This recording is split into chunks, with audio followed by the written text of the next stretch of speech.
கடந்த 3 நாளாகவே இந்த இன்ஸ்டாகிராமில் பார்க்க போனாலே இந்த தர்பூசணி பழத்தில் வந்து ஃபுட் கலர் ஆட் பண்ணி இந்த ரெட் கலர் கொண்டு வராங்க அப்படின்னு சொல்லிட்டு ஒரு டாக் போயிட்டுருக்கு.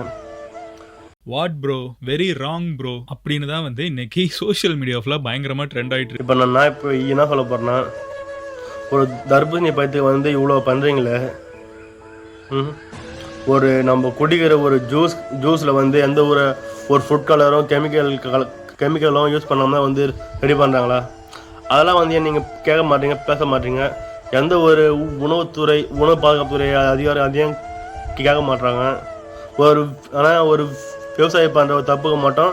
இவ்வளோ நியூஸ் சேனலும் அதையே தப்பு சொல்லிட்டு காட்டுறீங்களா? எந்த ஒரு கார்பரேட் ஜூஸ் கம்பெனியும் வந்து ஒரு இந்த சிப்ஸ் ரெடி பண்ணுற கம்பெனி 5 ரூபா சிப்ஸ் ரெடி பண்ணுற கம்பெனியில் வந்து எந்த வித ஃபுட் கலரும் கெமிக்கல்ஸ் இல்லாமல் தான் வந்து ரெடி பண்ணுறாங்களா? அதே வந்து நீங்கள் பேச மாட்டீங்க.